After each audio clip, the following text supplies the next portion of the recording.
അറക്കൽ ബീവി ഭാഗം 29. അമനും സമതും റാബിയയും ഷഹ്സാദിനോട് സംസാരിക്കുന്നതിനിടയിൽ പെട്ടെന്ന് അയ്യൂബ് കിടക്കുന്ന ഭാഗത്തു നിന്നും ശബ്ദം കേട്ടപ്പോൾ എല്ലാവരും ഞെട്ടിക്കൊണ്ട് അങ്ങോട്ട് നോക്കി. അയാൾ ശ്വാസം കിട്ടാതെ പിടഞ്ഞു കളിക്കുന്നുണ്ട്. ഷഹ്സാദ് പെട്ടെന്ന് എണീറ്റ് ഉപ്പയുടെ അടുത്തേക്കോടി. കൂടെയുള്ളവരും അങ്ങോട്ടെത്തി. അയാൾ അയ്യൂബിൻ്റെ എല്ലുന്തിയ നെഞ്ചിൽ തടവിക്കൊടുത്തുകൊണ്ടിരുന്നു. ഇടയ്ക്ക് ശ്വാസം കിട്ടാതെ കണ്ണ് തുറുത്തിപ്പോകുന്നുണ്ട്. ഇടയ്ക്ക് ദയനീയമായി അവൻ്റെ നേരെ നോക്കുന്നുണ്ട്. എന്തു ചെയ്യണമെന്നറിയാതെ അവരെല്ലാവരും തരിച്ചു നിന്നുപോയി. പെട്ടെന്ന് വെളിവ് വന്നതുപോലെ ഷഹ്സാദ് പറഞ്ഞു, റാബി, നിങ്ങൾ ഉപ്പാക്ക് പുറത്തു കൊടുക്കണം. ഉപ്പ ചെയ്ത പ്രവൃത്തികളുടെ ഫലമായി ചിലപ്പോൾ നല്ല മരണം സാധ്യമാകില്ല. നിങ്ങൾ പുറത്തു കൊടുത്താൽ മഗ്ഫിറത്ത് കിട്ടിയേക്കാം. മരണം അത് നല്ല രീതിയിലായില്ലെങ്കിൽ മുന്നോട്ട് ശിക്ഷ തന്നെ ആവുമല്ലോ. ഉപ്പാക്ക് നിങ്ങൾ കൊടുക്കുന്ന ശിക്ഷ എന്ത് തന്നെ ആയാലും അതെനിക്ക് തന്നാൽ മതി, ഞാൻ ഏറ്റെടുത്തോളാം. പ്ലീസ്, നിങ്ങൾ ഉപ്പാക്ക് പുറത്തു കൊടുക്കില്ലേ? അപേക്ഷിക്കും പോലെ അയാൾ എല്ലാവരെയും നോക്കി. ആ കണ്ണുകളിൽ ദയനീയത തെളിഞ്ഞു നിന്നു. അത് കണ്ടപ്പോൾ റാബിയക്ക് സങ്കടമായി. അവൾ മറുപടി പറയാതെ വിതുമ്പലടക്കി നിന്നു. ഇക്ക, സത്യം പറഞ്ഞാൽ ഇങ്ങോട്ട് വരുമ്പോൾ എനിക്കുള്ളിൽ നല്ല പകയും ദേഷ്യവും ഉണ്ടായിരുന്നു. എൻ്റെ ഉമ്മാനെ നഷ്ടപ്പെടുത്തിയ, എൻ്റെ കുഞ്ഞുമ്മാക്ക് ജീവിതം നഷ്ടപ്പെടുത്തിയ നിങ്ങളോട് എനിക്ക് തീർത്താൽ തീരാത്ത ദേഷ്യമായിരുന്നു. പക്ഷേ ഇവിടെ വന്ന് നിങ്ങളെ കണ്ടപ്പോൾ, നിങ്ങളുടെ അവസ്ഥ അറിഞ്ഞപ്പോൾ പകയും വിദ്വേഷവും അലിഞ്ഞില്ലാതായി. മരണം കാത്തുകിടക്കുന്ന ഈ മനുഷ്യനോട് എന്ത് പക കാട്ടാനാണ്? അദ്ദേഹം സുഖം പ്രാപിക്കില്ലെങ്കിൽ ഇനിയും ഇങ്ങനെ ബുദ്ധിമുട്ടാവാതെ നല്ല നിലയ്ക്ക് മരിച്ചു പോയിക്കോട്ടെ. അതിനുവേണ്ടി ഞങ്ങൾ പ്രാർത്ഥിക്കുന്നു. കണ്ടിട്ട് സഹിക്കുന്നില്ല, അമൻ പറഞ്ഞു. അത് കേട്ടപ്പോൾ ഷഹ്സാദ് അവൻ്റെ കൈയോട് തൻ്റെ കൈ ചേർത്ത് പിടിച്ചു. മൂത്താപ്പയെ ഹോസ്പിറ്റലിൽ കൊണ്ടുപോകണ്ടേ? ഇപ്പോൾ അനക്കമൊന്നും കാണുന്നില്ലല്ലോ, റാബിയ അയ്യൂബിനെ നോക്കി പറഞ്ഞു. അപ്പോൾ എല്ലാവരുടെയും ശ്രദ്ധ അങ്ങോട്ട് തിരിഞ്ഞു. ശ്വാസം കിട്ടാത്ത പോലെ പിടഞ്ഞുകൊണ്ടിരുന്ന മൂത്താപ്പ നിമിഷ നേരം കൊണ്ട് തന്നെ നിശ്ചലമായിരിക്കുന്നു. അയാളുടെ നാടി പിടിച്ചു നോക്കിയപ്പോൾ മരണം സംഭവിച്ചത് ഷഹ്സാദിന് മനസ്സിലായി. ഉപ്പ യാത്രയായിരിക്കുന്നു. നിങ്ങളുടെ ഈ വരവിന് വേണ്ടിയായിരിക്കും ഉപ്പയുടെ ആയുസ്സിനെ പഠിച്ചവൻ നീട്ടിവെച്ചത്. എന്തായാലും ഈ മരണം എനിക്ക് സങ്കടത്തിലേറെ ആശ്വാസം തരുന്നു. ആ കിടത്തം കാണുമ്പോൾ ചങ്ക് വിടയുമായിരുന്നു, ഏറെ നൊമ്പരത്തോടെ ഷഹ്സാദ് പറഞ്ഞു. അയാളുടെ വാക്കുകൾ എല്ലാവരിലും ചെറു നൊമ്പരം നിറച്ചു. പിന്നെ വൈകാതെ അവിടെ മയ്യത്ത് പരിപാലനവും അതിൻ്റെ മറ്റു ചടങ്ങുകളും നടന്നു. നാട്ടിലെ കുറച്ച് സന്നദ്ധ പ്രവർത്തകർ അല്ലാതെ വേറെ ആരും വരാനുണ്ടായിരുന്നില്ല. എല്ലാറ്റിനും ഷഹ്സാദിന് സഹായത്തിനുള്ള സങ്കടങ്ങളും ദേഷ്യവും മറന്നുകൊണ്ട് സമതും അമനും കൂടെ കൂടിയിരുന്നു. കബറടക്കം കഴിഞ്ഞ് അവർ തിരിച്ചെത്തുമ്പോൾ അവരുടെ കൂടെ പള്ളി കമ്മിറ്റിക്കാരും സ്ഥലം പോലീസും അവിടേക്ക് എത്തിച്ചേർന്നു. അവർ ഏകദേശം എല്ലാ വിവരങ്ങളും അറിഞ്ഞിരുന്നു. അപ്പോൾ ആ വീടിൻ്റെ ഉടമസ്ഥാവകാശം ഉള്ളവർ എത്തിച്ചേർന്ന സ്ഥിതിക്ക് അവരിൽ തട്ടിയെടുത്തതുപോലെ ഇതുവരെ വെച്ച് അനുഭവിച്ച ഷഹ്സാദിനോട് ഇത് വിട്ടു നൽകാൻ പോലീസ് നിർദ്ദേശിച്ചു. പക്ഷേ അസുഖം ബാധിച്ച അയാളെ തെരുവിലേക്ക് പറഞ്ഞയക്കാൻ ഹൃദയവിശാലതയുള്ള അമനും സമദിനും റാബിയക്കും ഒട്ടും തോന്നിയില്ല. എല്ലാം അവരുടെ തീരുമാനത്തിന് വിട്ടു നൽകിയ കമ്മിറ്റിക്കാരും പോലീസും വിടവാങ്ങിയപ്പോൾ വീണ്ടും അവിടെ അവർ മാത്രം ബാക്കിയായി. ഞാനിവിടെ അടുത്തൊരു അഭയകേന്ദ്രത്തിലേക്ക് മാറാൻ ആഗ്രഹിക്കുന്നു. ഇതൊന്നും ഇനിയും അനുഭവിച്ചാൽ പടച്ചോൻ എന്നോട് പൊറുക്കില്ല. ഇതുവരെ ഇവിടെ താമസിച്ചത് തന്നെ തെറ്റായിരുന്നു. നിങ്ങളുടെ ഹൃദയത്തിൽ നന്മ മാത്രമുള്ളതുകൊണ്ടാണ് എന്നെ ഉപേക്ഷിച്ചു പോകാത്തത്, ഷഹ്സാദ് പറഞ്ഞു. അതെന്തിനാ അവിടേക്ക് പോകുന്നത്? നിങ്ങൾ ഇവിടെ തന്നെ നിന്നോളൂ, അമൻ പറഞ്ഞു. ഇവിടെയാകുമ്പോൾ ഞാൻ തനിച്ചല്ലേ. ഒറ്റയ്ക്ക് നിൽക്കുമ്പോൾ ആകെ ഭ്രാന്ത് പിടിക്കും. നിങ്ങൾ എന്താണ് ഒരു വിവാഹം കഴിക്കാതിരുന്നത്? പെട്ടെന്ന് അവൻ അയാളോട് ചോദിച്ചു. അത് കേട്ടപ്പോൾ ഷഹ്സാദിൻ്റെ മുഖം വാടിപ്പോയി. ഒരു നിഷ്കളങ്കമായ പെൺകുട്ടിയുടെ മുഖം അയാളുടെ മനസ്സിലേക്ക് കയറി വന്നു. അത് മറ്റൊരു വലിയ ക്രൂരതയുടെ കഥയാണ്. അത് കേൾക്കുമ്പോൾ നിങ്ങൾക്കിപ്പോൾ എന്നോട് തോന്നിയ ദയ മാറി അവിടെ വീണ്ടും വെറുപ്പ് വന്നേക്കാം. ഞാനൊരു പെൺകുട്ടിയെ സ്നേഹിച്ചിരുന്നു എന്ന് പറയാൻ കഴിയില്ല. സ്നേഹിക്കും പോലെ അഭിനയിച്ചു. പക്ഷേ അവൾ എന്നെ തിരിച്ചൊരുപാട് സ്നേഹിക്കുകയും വിശ്വസിക്കുകയും ചെയ്തു. എനിക്ക് വേണ്ടി അവൾ വീട്ടിൽ പ്രഷർ ചെയ്തു. ഞങ്ങൾ വിവാഹം കഴിച്ചു. എന്നെ ഇഷ്ടപ്പെടാത്ത അവളുടെ വീട്ടുകാർ വിവാഹം നടത്തി തന്നെങ്കിലും എന്നെ സ്വീകരിക്കാത്തതിനാൽ അവരെ ഉപേക്ഷിച്ച് അവൾ എൻ്റെ കൂടെ പോന്നിരുന്നു. പക്ഷേ ഞാൻ അവളെ ശരിക്കും ചതിക്കുകയായിരുന്നു. അതവൾ അറിഞ്ഞിരുന്നതേയില്ല. എനിക്ക് മടുത്തപ്പോൾ അവളെ മാസങ്ങൾ കൊണ്ട് തന്നെ ഞാൻ ഉപേക്ഷിക്കാൻ തീരുമാനിച്ചു. അന്നവൾ ഗർഭിണിയായിരുന്നു. ക്രൂരത നിറഞ്ഞ മനസ്സുമായി അവളോട് ഞങ്ങളുടെ കുഞ്ഞിനെ കളയാൻ ഞാൻ കുറേ നിർബന്ധിച്ചു. പക്ഷേ അവൾ അനുസരിച്ചില്ല. അങ്ങനെ അതിൻ്റെ ദേഷ്യത്തിൽ അവളെ മൊഴി ചൊല്ലിക്കൊണ്ട് ഞാൻ അവിടെ നിന്നും കടന്നു കളഞ്ഞു. പിന്നീടാണ് ഇവിടുത്തെ സംഭവങ്ങൾ അരങ്ങേറുന്നത്. അയാൾ തുറന്നു പറഞ്ഞുകൊണ്ട് തലകുനിച്ചു. എല്ലാം കേട്ട് എല്ലാവരും ഷോക്കേറ്റതുപോലെ ഇരുന്നു പോയി. അവരുടെ മുഖത്തേക്ക് നോക്കാതെ അയാൾ തുടർന്നു. പിന്നീട് എല്ലാ ക്രൂരതകളും കൂടി എൻ്റെ തലയിൽ വട്ടം കൂടി. കുറ്റബോധം തോന്നിയപ്പോൾ ഞാൻ അവളെ തേടിച്ചെന്നെങ്കിലും അവൾ ആ കുഞ്ഞിനെ ജന്മം കൊടുക്കുകയും മരണപ്പെടുകയും ചെയ്തു എന്നറിഞ്ഞു. പിന്നീട് എനിക്കൊരു ജീവിതമുണ്ടായിരുന്നില്ല. ചെയ്തു പോയ തെറ്റിൻ്റെ മേൽ കുറ്റബോധത്തോടെ ഞാൻ ജീവിച്ചു. അയാളുടെ വെളിപ്പെടുത്തലുകൾ കേട്ടപ്പോൾ സമദിനൊരു സംശയം തോന്നി. കാലവും സമയവും അയാൾ മനസ്സിലൊത്തുനോക്കി. നിങ്ങളുടെ ഭാര്യയായിരുന്ന ആ പെൺകുട്ടിയുടെ പേര് എന്തായിരുന്നു? പെട്ടെന്ന് സമദ് ഷഹ്സാദിനോട് ചോദിച്ചു. ആ ചോദ്യം കേട്ടൊന്ന് പകച്ചെങ്കിലും അയാൾ സമദിനെ ഒന്ന് നോക്കിക്കൊണ്ട് പറഞ്ഞു, അവളുടെ പേര് സഫിയ. അത് കേട്ടപ്പോൾ സമദ് ഇരിപ്പിടത്തിൽ നിന്നും ചാടി എണീറ്റ് പോയി. എല്ലാം കേട്ടുകൊണ്ട് മാറിയിരിക്കുന്ന സനുവിൻ്റെ അടുത്തേക്ക് അയാൾ നീങ്ങി. അവളുടെ കൈ പിടിച്ച് എണീപ്പിച്ചു. അവളുടെ മുഖത്ത് നിന്ന് മൂടുപടം നീക്കിക്കൊണ്ട് അവളെ ഷഹ്സാദിൻ്റെ മുമ്പിൽ കൊണ്ട് നിർത്തി. എന്നിട്ട് ചോദിച്ചു, ഷഹ്സാദ്, നിങ്ങൾ ഇവളുടെ മുഖത്തേക്കൊന്ന് സൂക്ഷിച്ചു നോക്ക്. എവിടെയെങ്കിലും പരിചയമുള്ള മുഖം പോലെ തോന്നുന്നുണ്ടോ? സമദിൻ്റെ പെട്ടെന്നുള്ള ഈ നീക്കത്തിൽ എല്ലാവരും ഒന്ന് ഞെട്ടിയിരുന്നു. ഷഹ്സാദ് സനുവിൻ്റെ മുഖത്തേക്ക് ഒന്ന് നോക്കിയതേയുള്ളൂ.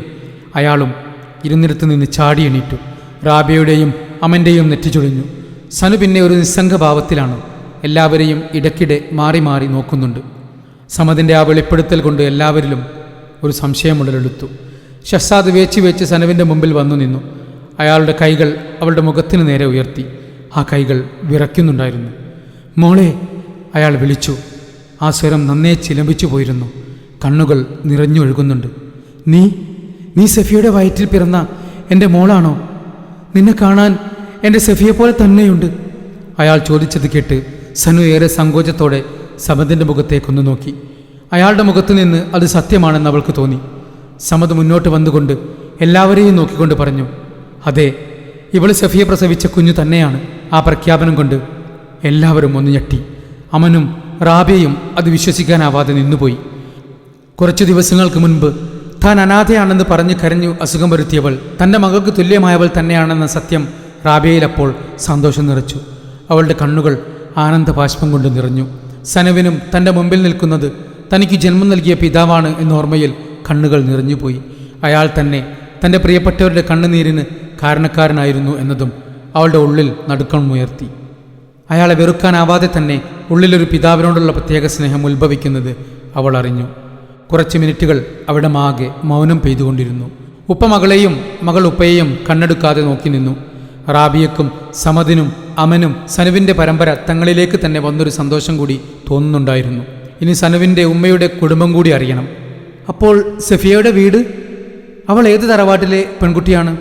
സമദ് ചോദിച്ചു. ആ ചോദ്യം കേട്ട് ഷഹ്സാദ് ഓർമ്മയിൽ ആ പേര് മുങ്ങിത്തപ്പി.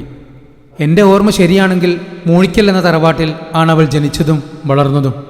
കോഴിക്കോട് ജില്ലയിലെ പുരാതനമായ ഒരു തറവാടാണ് മൂഴിക്കൽ. നല്ല തറവാട്ടിൽ പിറന്നവർ തന്നെയാണ് തൻ്റെ മാതാപിതാക്കൾ എന്നുള്ളത് സനുവിൽ ഒരു ആശ്വാസത്തിൻ്റെ പുഞ്ചിരി വിരിയിച്ചു. അയ്യൂബിൻ്റെ ഖബറടക്കം കഴിഞ്ഞപ്പോൾ തന്നെ ഏകദേശം 3 മണിയായിരുന്നു. പിന്നെ സമദും അമനും അലവിയുടെയും സൈനബയുടെയും റാഹിലയുടെയും ഖബറിടം സന്ദർശിച്ചിരുന്നു. പിന്നെ വീട്ടിൽ തിരിച്ചെത്തിയ ശേഷം അവർ ഓരോ കാര്യങ്ങൾ സംസാരിച്ചിരുന്നതാണല്ലോ. ആരും ഉച്ചഭക്ഷണം കഴിച്ചിട്ടില്ല. പല സത്യങ്ങളും തിരിച്ചറിഞ്ഞതും ആ സമയത്താണല്ലോ. എല്ലാവർക്കും നല്ല വിശപ്പുണ്ടായിരുന്നു. ആ വീട്ടിൽ അവരങ്ങനെ ഭക്ഷണം തയ്യാറാക്കാറൊന്നുമില്ലായിരുന്നു. എന്തെങ്കിലും കഞ്ഞിയോ മറ്റോ വെച്ചാലായി. അതിനാൽ അമൻ പോയി ഹോട്ടലിൽ നിന്ന് അവർക്കുള്ള ഫുഡ് വാങ്ങിക്കൊണ്ടുവന്നു. അവരൊന്നിച്ചിരുന്നു കൊണ്ട് ആ ഫുഡ് കഴിച്ചു. ഷഹ്സാദ് ഒരുപാട് ക്രൂരത ചെയ്ത ആളാണെങ്കിലും അയാളുടെ ഇപ്പോഴത്തെ അവസ്ഥ കൊണ്ട് ആർക്കും ദേഷ്യമൊന്നും തോന്നുന്നില്ല. പക്ഷേ അയാൾക്ക് കുറ്റബോധം കൊണ്ട് മനസ്സ് നീറി പുകഞ്ഞുകൊണ്ടിരുന്നു. അവരുടെ കൂടെ ഇരിക്കുമ്പോഴും തല താഴ്ന്നു തന്നെയായിരുന്നു. അയാൾക്ക് കിഡ്നി ഫെയിലിയർ ആയതുകൊണ്ട് ഫുഡ് കഴിക്കാൻ വലിയ പ്രയാസമാണ്. കൂടുതൽ വെള്ളം കുടിക്കാൻ പറ്റുകയില്ല. ലിമിറ്റഡായ വെള്ളം മാത്രം. നല്ല ചികിത്സ കിട്ടിയാൽ അയാൾക്ക് സുഖപ്പെടുമെന്ന് അമനും സമദിനും തോന്നി. അവർക്ക് അയാളുടെ ബുദ്ധിമുട്ട് കണ്ടപ്പോൾ സഹതാപം കൊണ്ട് കണ്ണു നിറഞ്ഞു. അന്ന് രാത്രി അവിടെ നിന്ന് നാട്ടിലേക്ക് പുറപ്പെടാനൊരുങ്ങുമ്പോൾ അയാളെയും ഒപ്പം കൂട്ടാൻ അവർ തീരുമാനിച്ചു. അതിനെക്കുറിച്ച് സമദ് തന്നെ ഷഹ്സാദിനോട് സംസാരിച്ചു. അത് വേണ്ട സമദ്, നിങ്ങളുടെ സംരക്ഷണമൊന്നും ഞാൻ അർഹിക്കുന്നില്ല. നിങ്ങൾ എനിക്ക് പുറത്തു തന്നത് തന്നെ നിങ്ങളുടെ വലിയ മനസ്സ്. എനിക്ക് ഏതെങ്കിലും അഗതിമന്ദിരം മതി ഇനി അങ്ങോട്ട്. അത് ഞങ്ങൾ തീരുമാനിക്കും. നിങ്ങൾക്ക് നല്ല ചികിത്സ കിട്ടിയാൽ അസുഖം മാറും. നിങ്ങൾ ചെറുപ്പമാണ്. പിന്നെ ഞങ്ങളുടെ സനുവിൻ്റെ ഉപ്പയാണ്. ആ ബന്ധം മാത്രം മതി നിങ്ങളെ ഞങ്ങൾക്ക് സംരക്ഷിക്കാൻ. പിന്നെ ഞങ്ങൾ മനസ്സാക്ഷിയില്ലാത്തവരല്ല. ഇങ്ങോട്ട് വരുമ്പോൾ നിങ്ങളെ നിയമത്തിന് മുൻപിൽ കൊണ്ടുവരാൻ തന്നെയായിരുന്നു ഞങ്ങളുടെ മനസ്സിലുള്ള തീരുമാനം. പക്ഷേ നിങ്ങളുടെ അവസ്ഥ ഞങ്ങളുടെ തീരുമാനം മാറ്റിക്കളഞ്ഞു. നിങ്ങളുടെ മകളെ ഇനിയും നിങ്ങൾക്ക് സ്നേഹിക്കണ്ടേ? എന്തൊക്കെ തന്നെ പറഞ്ഞാലും ഒരു മനുഷ്യനും അസുഖം കൊണ്ട് ജീവിക്കാൻ ആഗ്രഹിക്കില്ലല്ലോ. അതുപോലെ തന്നെ ഷഹ്സാദും ആരോഗ്യത്തോടെ ജീവിക്കാൻ ഉള്ളിനുള്ളിൽ ആഗ്രഹിക്കുന്നുണ്ടായിരുന്നു. ഇതുവരെ താൻ കാണുകയോ അറിയുകയോ ചെയ്യാത്ത തൻ്റെ മകൾ അവളോടൊപ്പം ജീവിക്കാനും അവൾക്ക് ഇനിയെങ്കിലും ഒരു പിതൃവാത്സല്യം കൊടുക്കാനും അയാൾ ആഗ്രഹിച്ചു. പിന്നെ കൂടുതൽ എതിർക്കാതെ അയാളുടെ അത്യാവശ്യം വേണ്ട സാധനങ്ങൾ എടുത്തുകൊണ്ട് അവർ രാത്രി തന്നെ അവിടെ നിന്നും യാത്ര തിരിച്ചു. അയാൾക്ക് നല്ല വസ്ത്രം പോലും ഉണ്ടായിരുന്നില്ല. അതുകൊണ്ട് വസ്ത്രമൊന്നും എടുക്കേണ്ട എന്ന് സമദ് പറഞ്ഞിരുന്നു. കാറിൽ ഫ്രണ്ട് സീറ്റിൽ തന്നെ ഷഹസാദിനെ നിർബന്ധിച്ച് കയറ്റിയിരുത്തി. സമദ് റാബിയയുടെ അടുത്തിരുന്നു. കാറിൽ വലിയ സംസാരങ്ങൾ ഉണ്ടായില്ലെങ്കിലും എല്ലാവരുടെയും മനസ്സ് വളരെ ശാന്തമായിരുന്നു. എല്ലാവരും പല ചിന്തകളിലായിരുന്നെങ്കിലും കാറിൽ നിന്നും നല്ല മെലഡി സോങ് ഉയർന്നുകൊണ്ടിരുന്നു. മണ്ണാർക്കാടുള്ള വീടും സ്ഥലവും വിൽക്കാൻ അവർ നേരത്തെ തീരുമാനിച്ചിരുന്നു. ഇനിയിപ്പോൾ അവിടെ താമസിക്കാൻ ആളില്ലല്ലോ.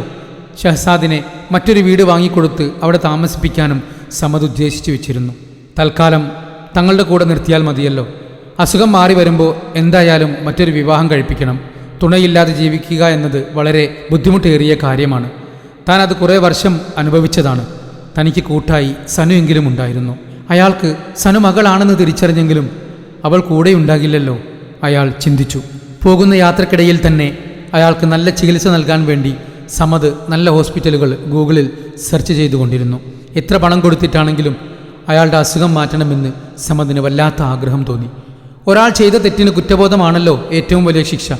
അത് അയാൾ അനവധി വർഷങ്ങൾ കൊണ്ട് അനുഭവിച്ചു കഴിഞ്ഞു. ഇനി അയാൾ നല്ല മനുഷ്യനായി ജീവിക്കട്ടെ. അതിനൊരു കാരണമായി തീർന്നാൽ അതിലും വലിയ സുഹൃതം വേറെ എന്തുണ്ട്? അതുപോലെ അസുഖം ആർക്കും വരാവുന്നതല്ലേയുള്ളൂ. ഈ അഹങ്കാരം നിറഞ്ഞ ജീവിതം മാറി മറിയാൻ ഒരേയൊരു നിമിഷം മതി എന്ന് ഷഹസാദ് തന്നെ വലിയൊരു തെളിവാണല്ലോ.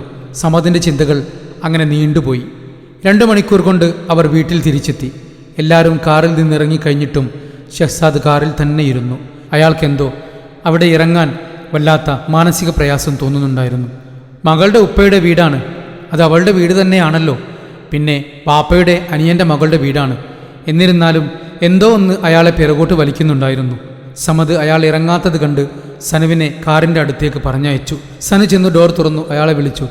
ഉപ്പാ, വാ ഇറങ്ങ്. എന്താണ് നിങ്ങൾ കാറിൽ നിന്നും ഇറങ്ങാത്തത്? ഒരു മടിയും വേണ്ട. ഇവിടെ എല്ലാവരും വളരെ സന്തോഷത്തിൽ തന്നെയാണ് നിങ്ങളെ ഇങ്ങോട്ട് കൊണ്ടുവന്നിട്ടുള്ളത്. പിന്നെ എന്തിനാണ് ഇങ്ങോട്ട് വരാൻ മടിക്കുന്നത്? അവളുടെ ഉപ്പ എന്നുള്ള വിളിയിൽ തന്നെ അയാളുടെ മനസ്സൊന്ന് കുളിർത്തു. അവൾ നീട്ടിയ കയ്യിൽ പിടിച്ചുകൊണ്ട് അയാൾ പുറത്തേക്കിറങ്ങി. അവൾ അയാളെയും കൊണ്ട് ആ വീടിൻ്റെ പടികൾ കയറി. സ്വന്തം ചോരയുടെ കൈ പിടിച്ചു നടക്കുമ്പോൾ ഷഹസാദ് ആനന്ദം കൊണ്ടു. അയാളുടെ മെലിഞ്ഞൊട്ടിയ മുഖത്ത് പുഞ്ചിരി വിരിഞ്ഞു. സ്വന്തം പിതാവിൻ്റെ കൈ പിടിച്ച് കുഞ്ഞുനാളിൽ നടക്കാൻ കഴിഞ്ഞില്ലെങ്കിലും ഇപ്പോൾ അയാളെ പിടിച്ചു നടത്തുമ്പോൾ സനുവിൻ്റെ ഉള്ളവും സന്തോഷം നിറഞ്ഞു കവിഞ്ഞു. ആ കാഴ്ച നോക്കി നിന്ന സമദിനും റാബിയക്കും അമനും അവരെപ്പോലെ തന്നെ സന്തോഷം തോന്നി. ബന്ധുബലം കൂടി വന്നത് അവർക്ക് മാനസികമായി വലിയ ശക്തി നൽകുന്നുണ്ടായിരുന്നു. സനു അയാളെ ലിവിംഗ് റൂമിലിരുത്തിയ ശേഷം റാബിയക്കൊപ്പം ഗസ്റ്റ് റൂം അയാൾക്ക് വേണ്ടി തയ്യാറാക്കി. സമദിൻ്റെ ഒരു കൂട്ടം ഡ്രസ്സുമായി സനു വീണ്ടും അയാളുടെ അടുത്തേക്ക് ചെന്ന് പറഞ്ഞു. ഉപ്പാ, വാ, സമയമേറെയായി. വേഗം ഫ്രഷായി കിടന്നോളൂ. ക്ഷീണമുണ്ടാകുമല്ലോ. ഞങ്ങൾക്കും നല്ല യാത്രാക്ഷീണമുണ്ട്. നമുക്ക് നാളെ സംസാരിക്കാം. അവളുടെ കൂടെ ഗസ്റ്റ് റൂമിലേക്ക് നടക്കുമ്പോൾ തൻ്റെ ഭാവിയിൽ എന്ത് സംഭവിക്കുമെന്ന് അയാൾക്ക് ഒരു ഊഹവും ഉണ്ടായിരുന്നില്ല. എങ്കിലും പ്രതീക്ഷിക്കാതെ തന്ന അനുഗ്രഹങ്ങൾക്ക് അയാൾ ദൈവത്തിന് നന്ദി പറഞ്ഞുകൊണ്ടിരുന്നു. അൽഹംദുലില്ലാഹ്. അടുത്ത ഭാഗത്തിന് വേണ്ടി കാത്തിരിക്കുക. ഞങ്ങളുടെ കഥ ഇഷ്ടപ്പെട്ടുവെങ്കിൽ സബ്സ്ക്രൈബ് ചെയ്ത് കൂടെ ചേരുക. തുടരും.